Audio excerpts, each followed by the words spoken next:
Welcome to the Invernadero Mind Podcast. I am your host, Gabriela, and I'm so happy that you're here. Invernadero is Spanish for greenhouse. It represents light, life, and a home for bright minds. In this podcast, I discuss hot present topics in today's culture, and our guests share their successes, challenges, and their journey in finding balance between chasing their dreams while protecting their mind and spirit in this fast-paced culture. In this inclusive podcast, we talk to everyone. Stay tuned and let's get the conversation started.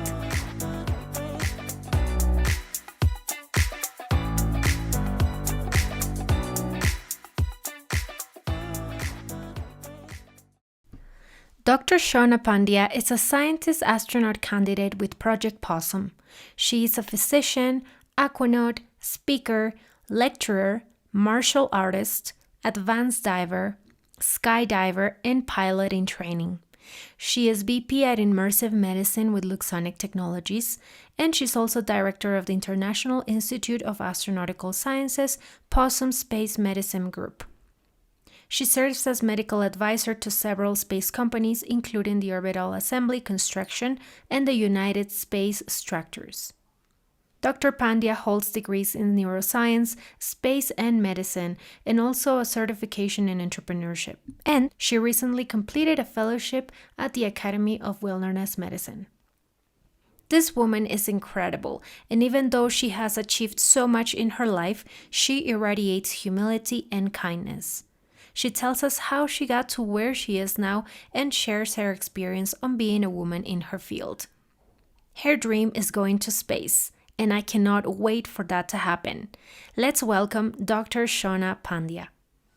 Hello, Shawna. How are you? Thank you so much for accepting to do this interview. Thank you so much for having me, Gabriela. It's my pleasure to be here. Thank you. You're so sweet. So, in preparation for this interview, I was reading your bio, and I must say that your journey is so inspiring and admirable. You're a physician, you're a scientist-astronaut candidate with Project Possum, which we will get to in a minute. You're an entrepreneur, you worked for NASA and the European Space Agency. You're a panelist, you're a speaker, and you spoke at events such as, TEDx, famous TEDx. And you also walked the runway, which I'm very curious to ask. So, first of all, let's start with being a physician. Did you always know you wanted to pursue medicine?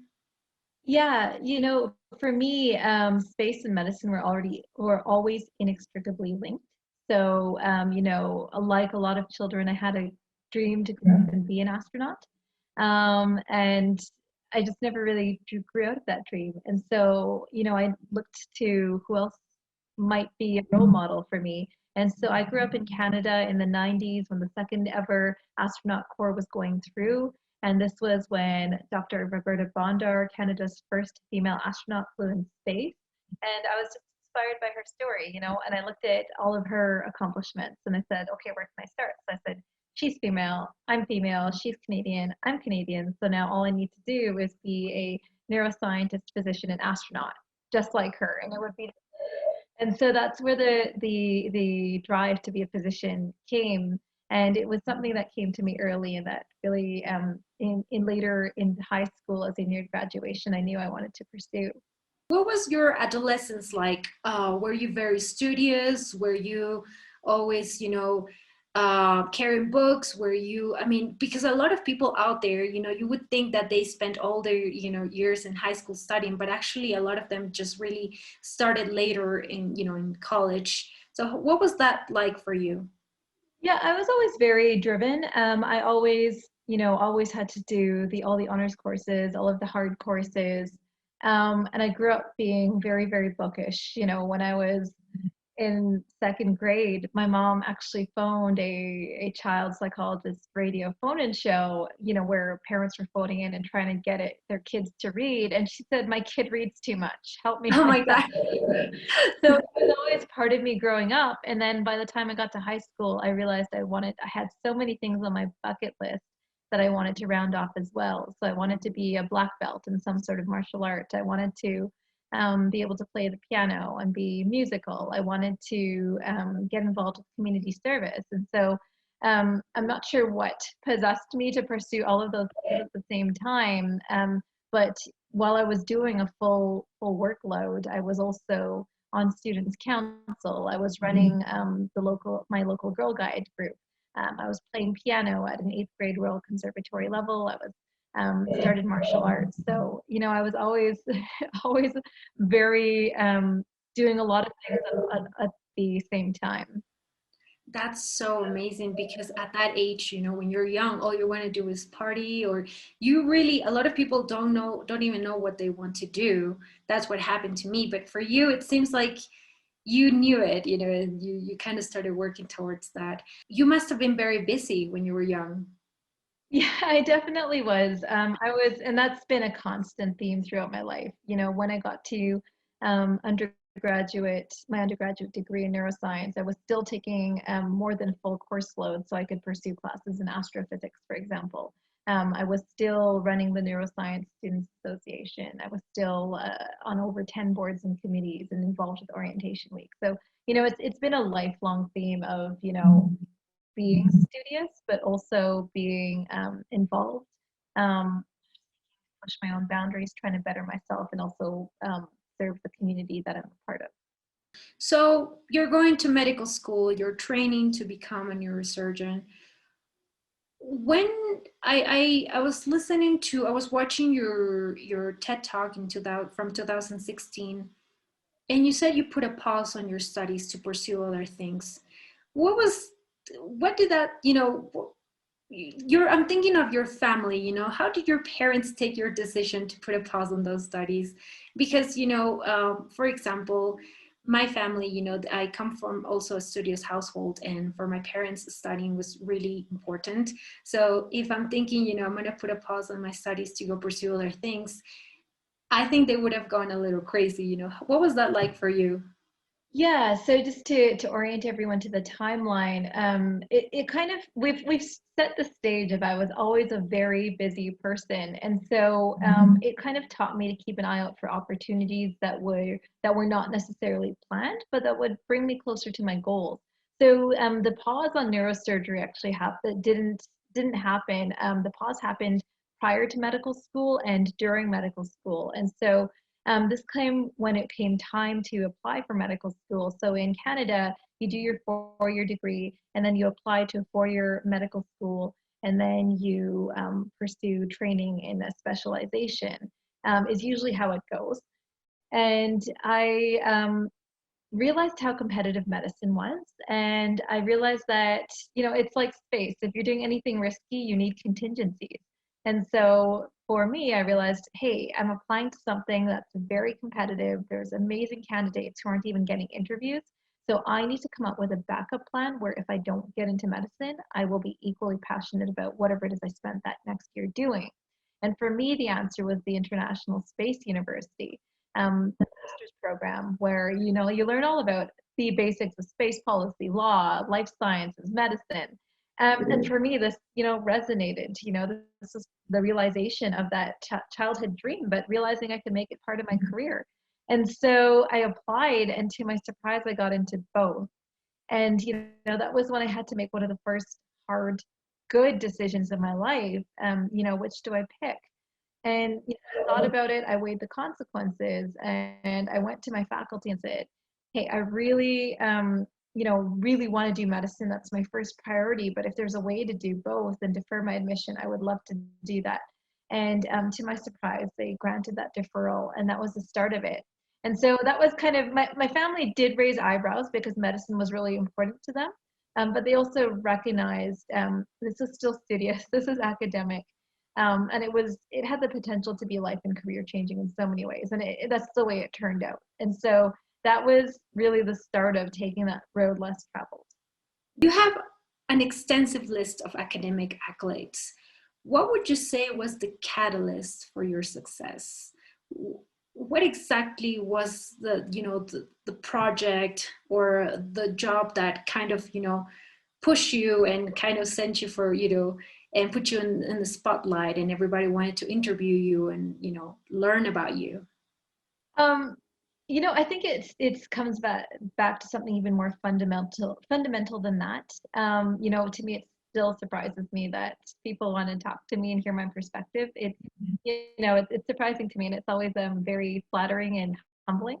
But the what put me where I am today is it's not a project or it's not an accolade. It's a work ethic, and it's grit and stick to itiveness. I'm not the best at whatever I start to do. I'm not, the most talented, but I'm a person who works extremely hard, who is there for her teammates, and also uh, works works hard and doesn't give up. Awesome. I love that. So, like I was saying, I watched one of your TED Talks, especially one of them from 2016, and you spoke about failure, resilience, gratitude, and perseverance. And you also spoke about your father's lessons. How much influence would you say he had on who you became today? Was he ever concerned about your choice to enter a male-dominated field? I think so. Both my parents have been extremely influential in my life. Even coming back to that last question, the work ethic is because I grew up with parents who worked very, very hard. So to me, that was normal. What you grow up with is your normal. And so, to your point, the lessons I learned from my mom and my dad, they really made me who I was. I internalized everything I saw about the values they embodied, and that's kind of again what made me who I am, rather than some accolade or some project. Has there ever been a time where you felt so bad you wanted to quit, or you wanted to give up and be like, ah, that's it, I'm going back to, doing this or something simpler? Was there ever a time that you experienced that? I think I'm the opposite. I think, if there's a wave of adversity that's coming against me, I fight harder until I'm almost forced to accept failure. And so that's an important lesson in and of itself, because regardless of who you are or how successful you are, even if you are an actor or an athlete, you're not going to win every game. You're not going to get every audition. And so learning to accept failure and suboptimal outcomes, and then figuring out a way to make them learning experiences and figuring out a way to make yourself better from those failures. That's more what I've learned, and it's something that we learn from piloting, from skydiving, from astronautics as well. Whenever after every single exercise and operation, you're going to debrief and you're going to reinforce what went well, and then you're also going to dissect what didn't go so well, so you can reinforce the good patterns and repeat the successes more and more. But you can also learn from the failures, learn how to deal with them in the future, or even not be in the situation to encounter that type of outcome in the future. I love that. I love it. So, you're also a martial artist, aquanaut, advanced diver, skydiver, pilot in training. Out of those, which one is the hardest or was the hardest to learn? Um, like I said, I didn't grow up being good at anything, so I failed on a lot of those things. For getting my solo skydiving license, it took me a while to nail down the correct body position. And so, there were a couple of bad jumps initially when I spun out of control, when I hyperextended my shoulder. And you just at the end of the day, if you have a bad day in the pool, you need to get back in the pool and keep on swimming. But you have to do it in a way that's directed and that shows that you've learned from your mistakes. You can't just fall off a horse and get back on without analyzing why you fell off the horse. And it's the same in martial arts. It's the same in piloting. It's the same in skydiving. Yeah. Do you still practice martial arts like every day as a habit or?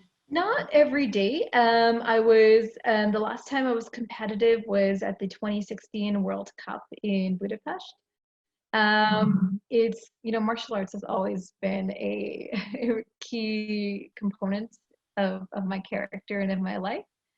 So even if I'm not in the dojang, there's still times when I have a heavy bag at home and just practice my kicks and punching. You know, Oh, you can take yeah. the girl out of the dojang, but you can't take the dojang out of the girl. Wow, I love that. I love that what you just said. So you're a scientist astronaut candidate with Project Possum. First of all, what or who is a citizen scientist and what is Project Possum? Yeah, that's a great question. So there's a few answers to that. And so when we think about astronauts, we think about the governmental space agency astronaut, the NASA astronaut, the Canadian Space Agency astronaut. But I firmly believe that space is for everyone. There's space for all of us, and you know, we should be catalyzing pathways to space. So Project Possum is a not-for-profit bioastronautics program that enables teen-driven people who are team driven, who can handle themselves well in high risk, high operation environments. And like a lot of things in the space sector, POSSUM is an acronym. It stands for Polar Suborbital Science of the Upper Mesosphere. The initial mandate of the program was to study clouds thought to be related to climate change, called an octolysis cloud.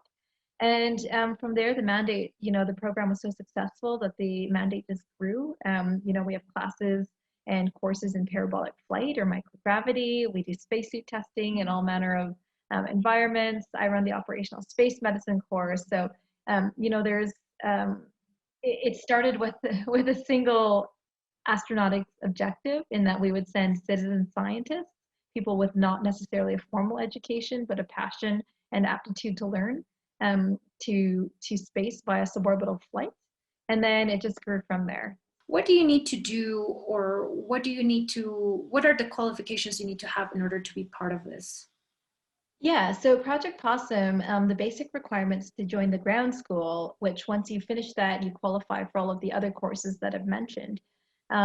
You have to have a background in a STEM field, so a bachelor's degree in the science, technology, engineering, mathematics, or medicine field. And then you should have a scuba diving license and ideally a pilot's license. And then, of course, apply on the website, projectpossum.org, and say why you want to be part of this program. And then if you don't meet those requirements, you know, we're very inclusive. So we also have the PoSSUM Academy stream. So for example, if you don't have that STEM background, maybe you didn't complete your bachelor's degree, you know, but you have that aptitude for space, then we still want you. You can still apply to that other stream. You still qualify for the other courses. So while training for what you mentioned, were you ever, or have you ever been treated differently for being a woman? Is there a lot of competition among the women in your field? So not necessarily in Project Possum, not at all. Like it's like family, and I speak to my teammates daily. You know, you work very, very closely in very high risk, highly operational environments. You learn to work together as a team, and that closeness that you develop doesn't stop when the course stops. You know, we exchange messages, jokes, things to make us laugh, things to uplift each other on the daily. And so in PoSSUM, it's one of the best examples of a high functioning, positive work environment that I've encountered. And it really is a model that I try to bring to other aspects of my life. You know, where, you know, medicine, for example, where we have a lot of work to do when it comes to leveling the playing field, when it comes to overcoming inequity. So, you know, PoSSUM, by contrast, has been a very educational experience about how we can set the standard for the ideal work environment. How about other fields? How about, you know, the other things you did? Was there ever a time where you felt either, you know, treated differently, you know, or you know, kind of discriminated or, you know, objectified by your coworkers, your teammates? Yeah, I think in a lot of fields, not necessarily objectified or discriminated, and in some cases maybe yes. But there've been cases when I've been in the minority. So at the Space University during my master's, it was 1/3 women, 2/3 men. When I started as a white belt in Taekwondo, you know, there were only 2 females in the class. And now it's evolved into a place where sometimes the female black belts will outnumber easily the male black belts by a lot. So there's been positive evolution. And then certainly in neurosurgery at the institution that I trained at, had I continued, I would have been the third female in the program's 50-year history to graduate. So, you know, there's certainly been times when you see things that both in terms of the number don't reflect equity, but also in terms of the treatment. And for me, I've taken that as a lesson that, you know, a workplace culture is like a hall of mirrors. It's a reflection of ourselves. So it's not, you can't just say, I believe in equity. It's not just what you preach, but it's what you tolerate. So if you are seeing a type of culture that's toxic that you don't believe in, then it's up to you to put a stop to it. And that's not just true if you're the head of the team, it's true from the lowest ranked team member right up to the leader. I feel like there are also a lot of misconceptions, especially about the STEM field. And, you know, I had friends in college who wish to pursue this field, but they think that they are going to be the only women, you know, because, you know, even in 2020, they feel like it's still a very male dominated, you know, field, and it's super hard to achieve certain things. And oh my goodness, becoming an astronaut, you know, it would be like super hard, you know. You know, you're right. We still have a lot of work to do. We have 12% of all flown astronauts representing women. So there's still a long way to go to 50-50 parity. And you know, it's one step at a time, breaking down those barriers and bringing people along the way as we go. Yeah. So you're also an ambassador for PoSSUM 13. Explain a little bit to our listeners in Science for Dummies language, what exactly is PoSSUM 13? So PoSSUM 13 is named in homage to the Mercury 13. So the Mercury 13 were a group of 13 female aviators who were selected by NASA flight surgeon William Lovelace to demonstrate that women were just as qualified as men to, if not more qualified, to go to space. And so he put these 13 women through the same battery of tests as they did the Mercury 7, and in all cases they performed just as well as, if not exceeded, the capabilities of the men. And so that was kind of the first push towards saying, hey, let's bring everyone to space. You know, if we say we're going to go to space for humanity, then we should bring all of humanity with us. And so the name is an homage to those 13 women. And then the PoSSUM 13 itself is an organization dedicated to bringing opportunities and careers in space and space exploration towards underrepresented groups, particularly girls and young women. And so we've been around for 2 years. We're obviously an offshoot of Project Possum. And we are just wrapping up our second ever microgravity campaign for payload development for women-led, girl-led teams of 13 to 17-year-olds. So we flew our first winner, a 16-year-old from Colombia last year, and she was amazing. You know, she really earned her place to fly 0G. She was as much a part of the as anyone else. And you know, it's all about continuing to provide those opportunities. That is so amazing, and she's probably never going to forget that. You know, we hope, that's our hope, and then our hope is that she spreads the word, and you know, she pays it forward, because that's how any one of us got here. You know, we wouldn't be here if someone didn't take the time to invest in us. Mm-hmm. Very true. So what qualifies, or what you know, what requirements do you need or to meet in order to be part of this PoSSUM 13? Yeah, so for PoSSUM 13 itself, so every year we select 13 female ambassadors from the PoSSUM program. And you know, you have to demonstrate your commitment to empowering underrepresented groups and women, as well as the commitment to the mandates of the organization itself. So either, you know, take part in helping plan the PoSSUM 13 microgravity campaign, take part in one of our outward-facing events. You know, there is a process to being part of the community, but having been involved for 2 years, I've been the chair of strategic initiatives. You know, I'm really, really proud of the work that the group has done, and it's been a fun ride. Yeah, awesome. So how does it feel to be part of something that can change or, you know, inspire the career of young women? Yeah, you know, I think it's still sinking in that every dream that you had as a kid, you know, whether it's being a doctor, whether it's, you know, making space a part of your career, whether it's developing technology to do good for the world, that all of those dreams, you don't have to just pick one. They can all be part of your adult life if you work hard enough and you set goals, but you make a plan to reach those goals.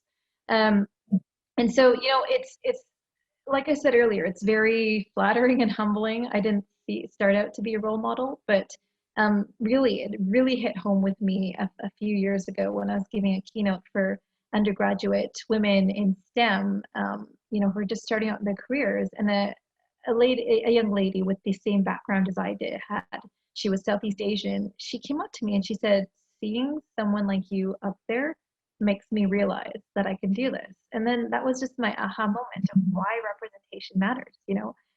People want to know that someone like them can do this and that it's been done before, and that they don't have to not only realize their dream but also expend that energy breaking down barriers. And that's why representation is so critical and why we need to work to make space and STEM more inclusive. I love it. I love that a lot of girls in STEM are sharing their journey either through Instagram, TikTok. I mean, now with social media, I feel like you can pretty much share your journey and, show what's happening right now, in somebody's life, and show that you too are going through difficulties. You too have challenges, but you are overcoming them. You are working hard towards that. And that is actually what is inspiring. That's what can really push and inspire a girl to be like, okay, she's doing it. Why not? I can do it. That's super, super awesome. So STEM is a field that for decades was male-run. Surprisingly, there are people who do not believe female scientists, engineers, astronauts are cut out for leadership roles.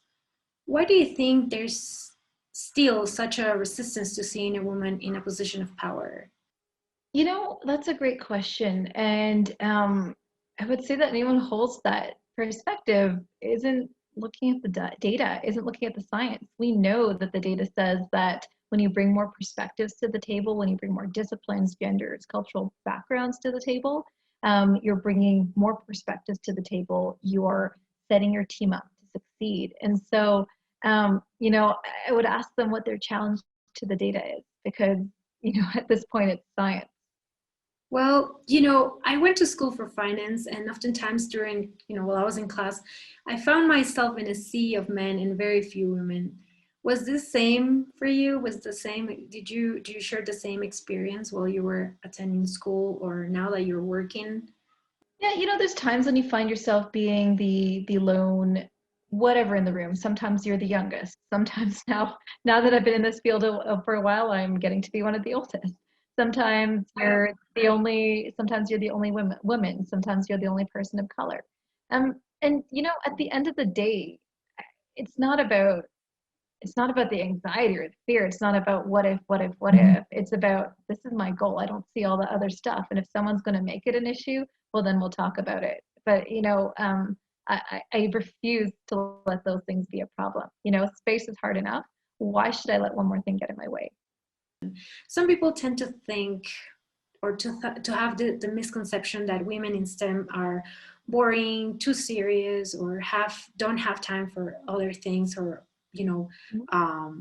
marriage, all these things that society puts pressure upon us. What do you think? What do you feel about these adjectives? Do you consider yourself any of them?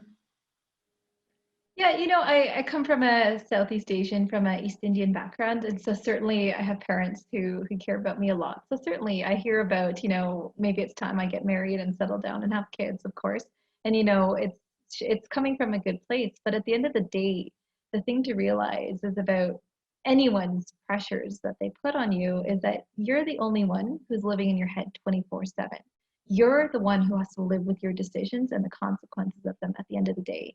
And knowing that is going to help you make the decisions that will lead you towards the values and the happiness and the type of life that you want. I am born and raised Peruvian, and I feel like in Hispanic households, I feel like there's also that pressure that families, even, without even intending to, they put this pressure on you, oh, it's okay that you have a career, it's okay that you're doing all these great things, but how about your personal life? When are you trying to like settle down? Because I guess as a woman, you kind of have to worry about those things more than men in general, especially about having kids, So it's so nice to hear that your perspective on this. So changing the topic a little bit, you are also an entrepreneur. How did you come up with the idea for civil work? Yeah, so I'm currently on my second startup with Luxsonic Technologies, although I'm not a co-founder for this one, but my first startup, as you say, was CivicGuard. And this actually came out of the second time I took a break from school. So we talked about ISU earlier this podcast. And I had just such a life-changing, career-changing experience at ISU that I soon after coming back to medical school, I heard about this new institution called Singularity University, whose whole mandate was to positively impact 1 billion people in 10 years using accelerating technologies. And that really resonated with me because I was so passionate about technology as well as big ideas. And then the clincher for me was that this was founded by the same people who had founded the International Space University. And so I knew what to expect in terms of the values and the culture there. And so I applied during the first year that this school was set up, the summer program rather, and I was accepted. And what I learned is that when you're with the right mix of people, no problem is too big. And so we were a class of 40 representing 17 countries, and then we subdivided into groups to tackle different projects. And my group, 9 people from 7 countries looked at the field of disaster response and said, well, disasters affect anyone, anywhere, anytime. And so, what if we could engineer a solution that positively impacts 7 billion people in 10 years? And so that was where CivicGuard was born. And smartphones were a novel technology at that time, and we created a software that empowered offices of emergency management to connect with users on their smartphone, giving them notifications that were more location aware, more specific to their situation. Technology like that we probably would need in third world countries, because over here I feel like we lack resources. So tell us about your latest entrepreneurial endeavors. What are you doing now? Yeah, so one of my other hats that I wear when I'm not doing the scientist-astronaut candidate thing or being a physician is I'm the VP of Immersive Medicine with Luxsonic Technologies. So we develop immersive medical technologies for healthcare education, training, and just-in-time guidance. And so the way I met up with this company is a really cool story. So when I did my aquanautics mission with the Neptune team, living for underwater in a dive complex last year, one of my teammates knew the head of Luxsonic and said, hey, what if we tested this virtual reality radiology suite underwater? And so I was the career physician, so I got to don the headset, and then connect with the head of radiology in Canada, 4,000 kilometers away, and we could review a trauma patient and their imaging, and that was really cool. And then the next week, because I was going a parabolic flight campaign, we ended up testing it in zero G as well. And so it was kind of this love of bringing technology that can help make healthcare better in resource limited environments. So that was my introduction. And then a month later, both the CEO and I were at the Canadian Space Agency Space Health Forum. And it turned out that Luxsonic had just been granted a CSA grant to develop VR training software to maintain medical skills and procedures on exploration class missions to Mars. And so he said, well, we need a physician who can help guide the development of this. Are you interested? Wow. And this is everything that I'm passionate about. So I said yes. And so that's when I'm not doing all the other stuff, I spend time helping develop the caregiver platform at Luxsonic. Wow, that's so cool. It seems like the harder you work, the luckier you get. That's so true. Every moment I think, my 15 minutes are up. So just enjoy it while I can. But it makes for some very interesting, very full days. Awesome. So what is medicine in space?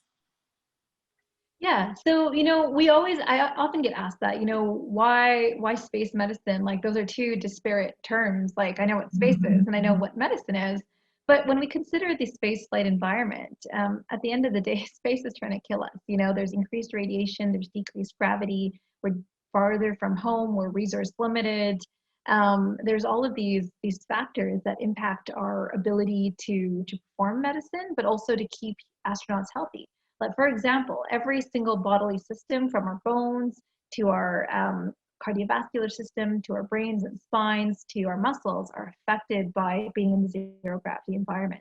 And so to keep astronauts not just surviving, but able to function and thrive in the spaceflight environment requires careful selection, starting with medical and psychological screening during the astronaut selection to pre-flight, in-flight, and post-flight countermeasures. So to maintain their bone and muscle mass, astronauts are performing up to 2 hours of aerobic and resistive exercise every single day. After, doing all of this, what do you see yourself doing in the next few years? Well, I would definitely like to go to space. I think that's part of the roadmap. And maybe if I could contribute to the long-term permanent development of medical capabilities on a different planet, on the moon, on Mars, and create a way to help future civilizations, future settlements, future astronaut missions stay healthy in space. I would really feel as if it contributed to the legacy of space medicine. I feel like it's such an interesting journey of yours to really, watch and kind of be part of in a way. At least that's what it feels like in social media, especially on Instagram, when you're sharing all these experiences, all these, projects that you're doing, watching you do that is it's a very cool thing. And I think that's probably the best thing about social media is that you can share all of that. Speaking of which, social media in general, is a great way to share, connect, and advocate for the things you believe in. What are the most popular questions you get asked? That's a great question. I think people just either want to know how they can follow in my path, how they can get involved with Project Possum. Like we talked about, if you are a good candidate, if you work hard, if you're team oriented, you should apply. We'd love to have you. Projectpossum.org. So definitely I get asked about that a lot. I will make sure to link all of that in my description. So you're a very busy woman. Tell us about your morning and night routines. What does a day in your life look like? Yeah, so I think the things that help me succeed for the day is maintaining the routine, like same routine every single day, regardless of what time you're getting up, preparing as much as you can the night before, optimizing the physical environment. So just, if you have to take 3 bags with you, just leave them by the door. If you need to take your gym bag, your work bag, your lunch bag, put them in the same place. And then finally, coffee. Coffee is so critical. Yeah. And then when it comes down to winding down, I think it's, for me, making sure I can do just critical downtime, not necessarily work things, on a day-to-day basis. Those are my internal sensors that if I'm getting too busy and I'm not doing those things on a day-to-day basis, then it's a sign to me that, hey, I need to take a look at how I'm managing my time. And so for me, those things are working out, doing some amount of language lesson, even if it's just 5 minutes on a busy day. And then just spending time with my parakeets. Anyone who follows me on Instagram, on social media, they know that, my birds are a huge part of my life. So it's just that way of maintaining sanity. Mm-hmm. Definitely, especially when you're so busy and there are so many things going on. I feel like mental health is also something that it should not be ignored. And that's pretty cool. All right, 2 more questions. What would you tell a girl who wants to pursue your career? And I'm not talking really about a girl in college or in high school. I'm talking to a 10-year-old. If she were to come to you and say, what do I have to do to be you? What would you say? Yeah, I'd say at 10 years old, your job is just to be curious, ask questions, how things work, take them apart and try to put them together again. You know, look up science experiments. Do your own science experiments. Make up your own science experiments. Like when you're that age, you know, the world is yours to question and to find out more about. And then as you get older, you'll have a sense of, you know, is it engineering that I want to do? Is it science? Is it medicine? Is it aviation? And just, you know, trying to figure out where your values lie. And then testing out the hypothesis that my value is exploration. So I'm going to, you know, tailor my life towards that. That would be my advice. Awesome. Now, what would you tell a woman your age, you know, who is trying hard to either, you know, join your field or is already inside but is experiencing a lot of backlash or a lot of failure? So, you know, if I was to talk to someone my age, the answer is the same. The answer is that there's space for all of us. You know, if you are curious and that you want to be part of the space world, then come join us. You know, we're a friendly bunch, and there's real life examples. Some of my closest friends are women older than me who have kids, who are single moms, but they find a way to make it work. And part of that is, you know, developing that social support network, you know, giving each other opportunities, answering questions for each other, and building each other and lifting each other up. Awesome. Love that. I truly feel like you have so much knowledge to share, and in general your attitude and perseverance is very it's inspiring, and I feel like it could be applied to any person, to any field, not necessarily in STEM program, but any other field, you know. So thank you very much for that. Thank you so much for having me, Gabriela. It was my pleasure to be here.